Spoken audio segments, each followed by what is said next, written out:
morning, Excellencies, distinguished guests, distinguished participants of this discussion, ladies and gentlemen. Thank you for the opportunity to speak at this highly important forum.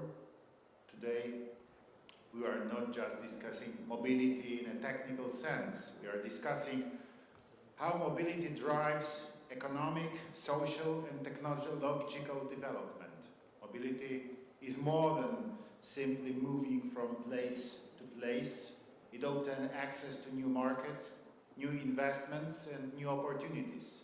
It is also the foundation of competitiveness for modern nations and economies.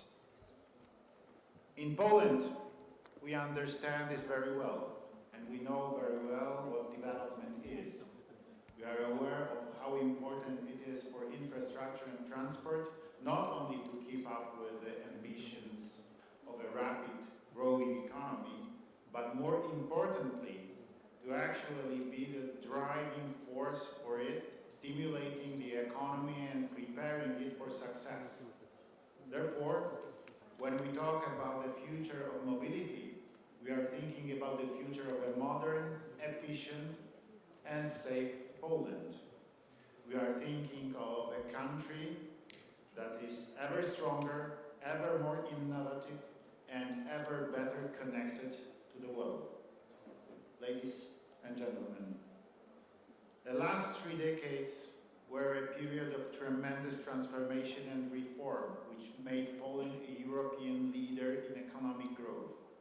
As recently as 1992, our country was ranked 64th in the world in terms of GDP per capita at purchasing power parity.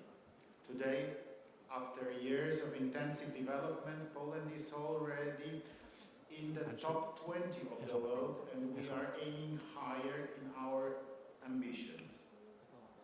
What we have achieved is the result of a consistent development policy, and one of the key areas of this policy is mobility. Over the last 10 years alone, more than 2,000 kilometers of new motorways and expressways have been built in Poland. We have built an infrastructure that makes traveling around Poland fast and comfortable. This means that our economy becomes more competitive. We are also proud of the development of Polish maritime ports. I'm thinking especially about the port of Gdańsk, which in the last decade has seen cargo handling increase by more than 100%, becoming the fastest growing port in Europe.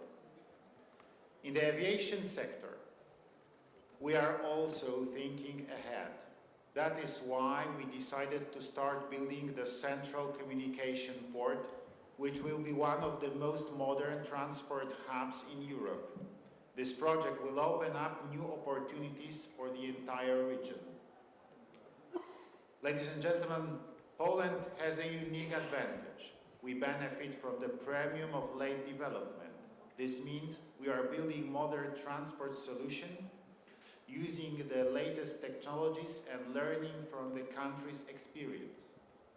The infrastructure we are creating now is the foundation of Europe's future mobility, and Poland is and will remain a key link in this system. Poland lies in a strategic location. This is where the roads leading north, south, east, and west across the European continent intersect. Poland is the heart and center of Europe, fully open to new investments. With this in mind, in 2015, I initiated the 3Cs project with Croatian President Kolinda Grabar-Kitarovic.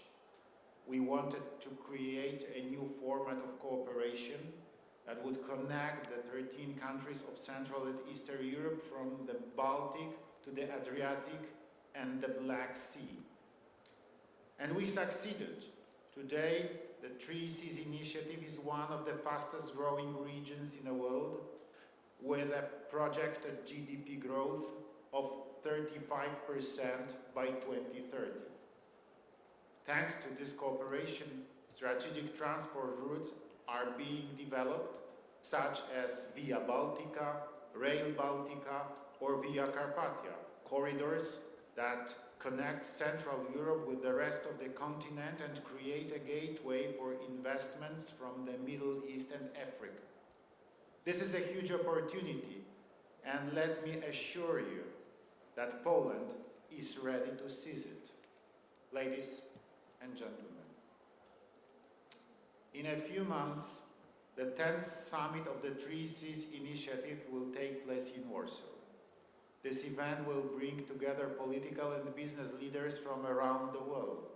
Countries such as the United States, Japan, Turkey, Malaysia, and the United Kingdom have already expressed their interest in participating.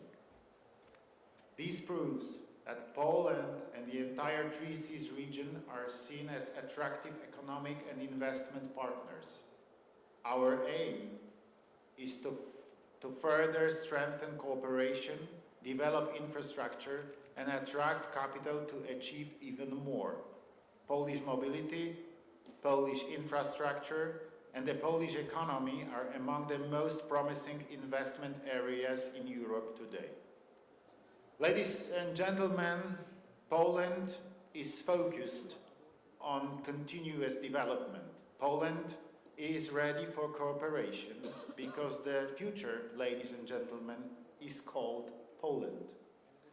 In my 2015 election campaign, my slogan was, "The future is called Poland." Millions of Polish voters trusted me to deliver on this message. And so, with that same phrase, I invite you to invest in Poland today. Thank you.